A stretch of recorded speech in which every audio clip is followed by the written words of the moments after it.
Looks like you're fucked.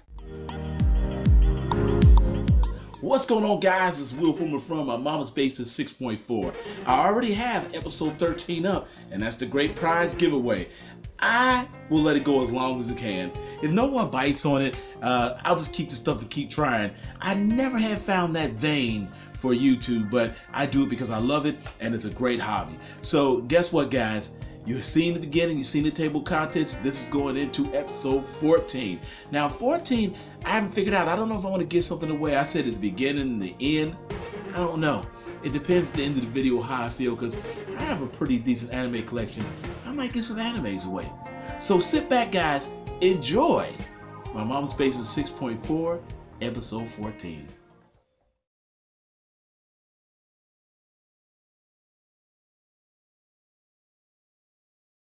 Alright, guys, you know what time it is. We're going into classic toys. So I'm going to read just a little information. We're going to talk about it. The first classic toy, Meagle Doll. You know you had one. I'll do some info and I'll talk about it. The Meagle Corporation was a toy company founded in 1954. Originally, it was known as a purveyor of dime store toys. In 1971, the company shifted the direction and became famous for producing licensed dolls. I ain't gonna go no further than that. I just want to kind of just give it a little thing. If you had a Meagle doll, you look at the picture, you had one of those. I had them. And for what I'm showing right now, it'll probably be the Star Trek Meagle dolls. The little action figures, as Carter says. You play with dolls? He said, action figure! And he was like, no, that's a doll. But Meagle dolls were the characters that you got. They had the joint manipulation. They could move their hands. And some of them had the kung fu grip or just their hand like that. Tell me you didn't have one of those. Had a little soft rubber head with clothes you could put on them. They had many different styles of Meagles. They had superheroes, Star Trek, Action Man, G.I. Joe. It was tons of them. If you were in my age bracket, you at least had to have one or two Meagle dolls. I don't own none at all to this date, which is surprising. I kind of wish I would have bought some when the Earth was up there, but I did not.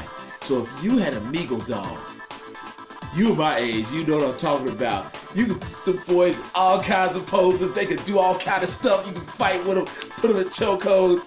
Come on, man. Those were the good old days, man, of toys that meant something to me. Now, somebody else might think that it was basically a doll, but most of them were males in the way they were built. You know, it was a man. I mean, they did Barbies for females, and they had Ken, but the Meagle doll action figures were for us dudes who love to play. Like I said, G.I. Joe, everybody had one, man. So sit back and enjoy this little, I guess I'm going to do like a little slideshow of Meagle dolls, and then we'll get to the next toy. Boom.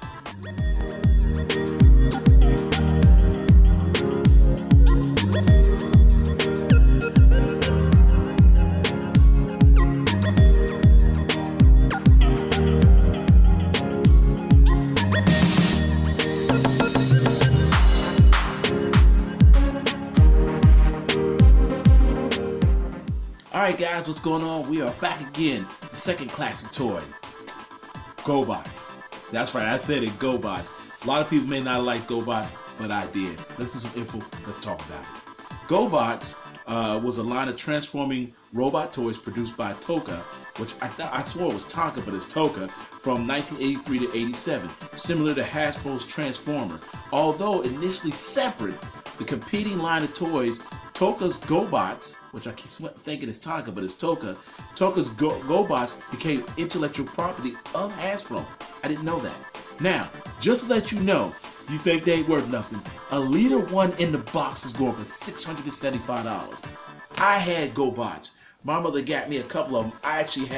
I'll put a couple pics up, and I think most of the pics that I put up are the ones I had. You had Psykill, you had Leader 1, you know what I mean? You had all of it. It's weird because it was vice versa. For Transformers, the flying characters were worse, you know, the Decepticons were worse, and the vehicle ones were the Autobots. Well, in GoBots, they did them all around. Psykill was evil. They should have had Psykill versus Megatron.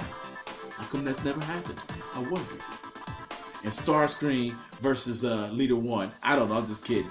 GoBots was a very simple toy. Just bam, bam, and had little two arms, and I thought I was the man. I had a few of them, and my mother, you know, she got them from Zare. I'm telling you my age right there. Zare.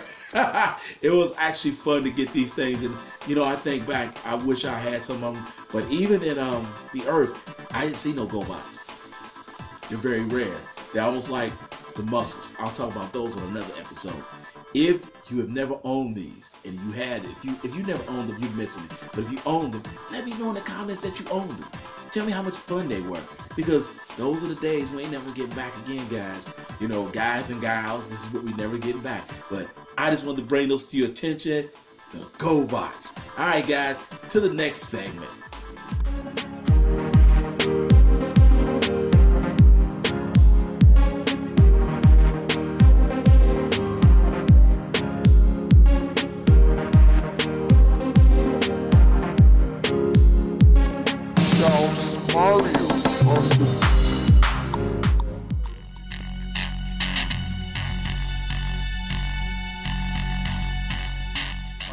If you haven't seen it, I'm going retrocade. You know what I'm gonna do. The Sega Saturn. I own one of those. The Sega Saturn was a bad game. It just had some suck-ass games on it. I'm sorry. My favorite one was Virtua Fighter, and I'll be talking about that in a second. Okay, let's do some info. Sega Saturn is a 32-bit, 5th generation video game console developed by Sega.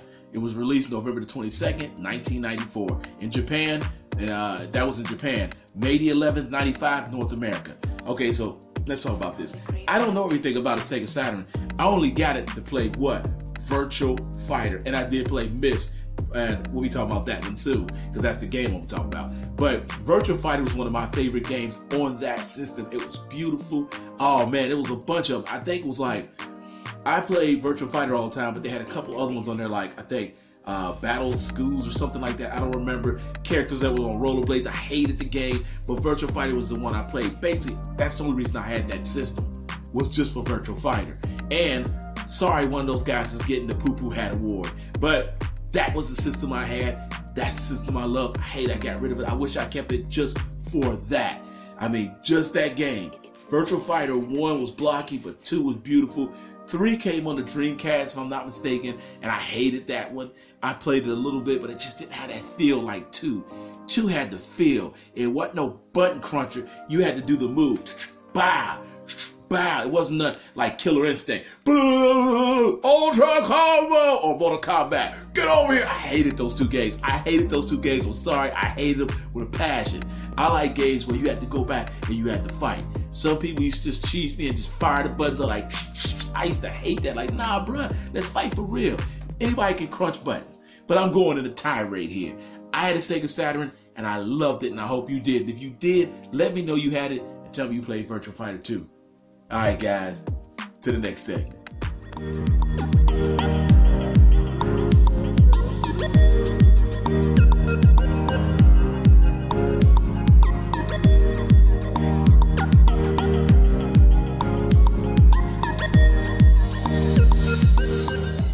Guys, we roll along here. Okay, so in my retrocade, I'll talk about game systems and games. On this same system, I actually played Myst, and that's the game that we're talking about here. All right, let's get some info. We'll talk about it. Myst is a graphic adventure puzzle video game designed by the Miller brothers, Rob and Rand. It was developed by Cyan Incorporated, published by Bradbury, and initially released for the I think it was a Macintosh personal computer platform in 1993.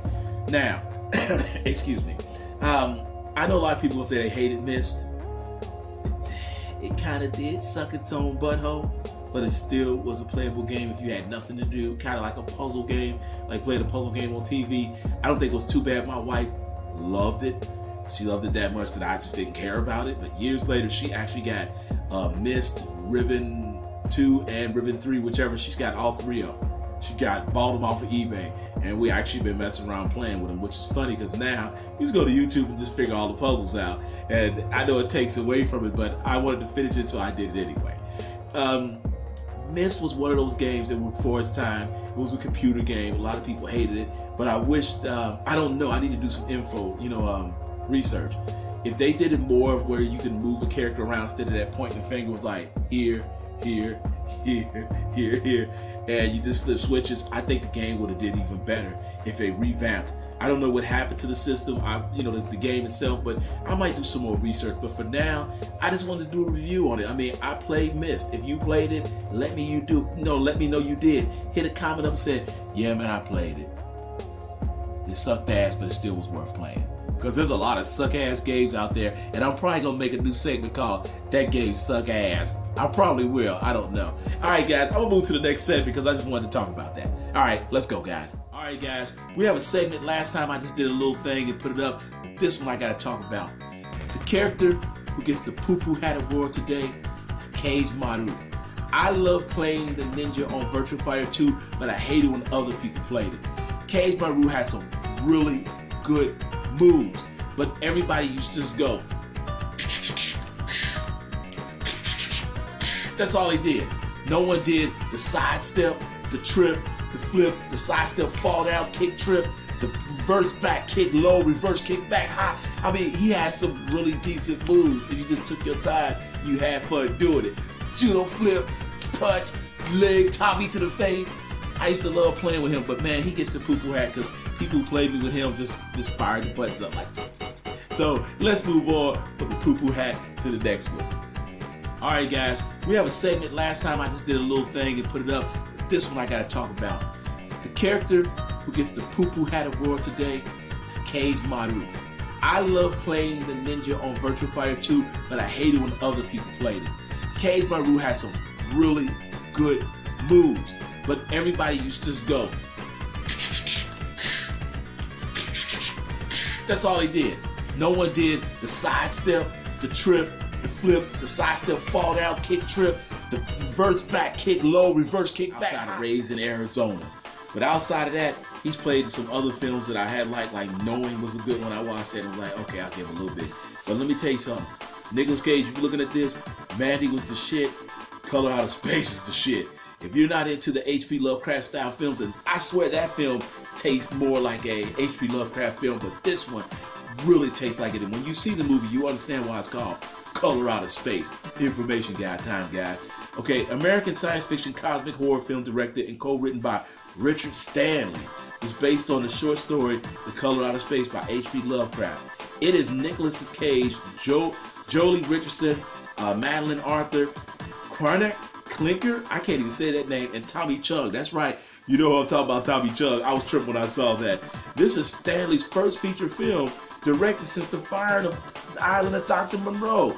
Hopefully, if this goes right, they're going to do the Dunwich horror. I am a big H.P. Lovecraft fan.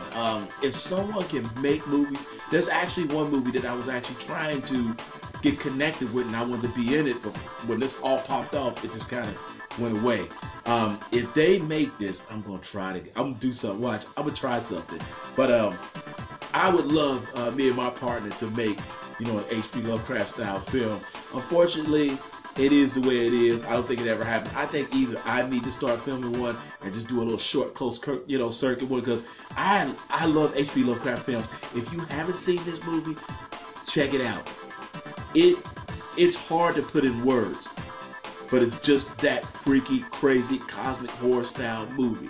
And I'm sorry, Nicolas Cage and the girl who played the part in there. And I'm gonna spoil it. Black guy survives. I'm sorry, he survived. Usually brothers get tore up like, hey, what's that? They get killed like the first one. So I would spoil that for you, but go look at the trailers. Check out Color Out of Space. I mean, I was tripping when I saw this. I mean, I saw the preview, couldn't get it from my CD exchange, so I went on eBay and got it. And I'll probably watch it again today. That's how good I think it is. If you're not ready for it, you're gonna be sitting back like, you gotta watch it 2 or 3 times, but it's just that freaky. All right, guys, I hope you enjoyed the show. Okay, let me get to another segment and then we will talk. All right, guys.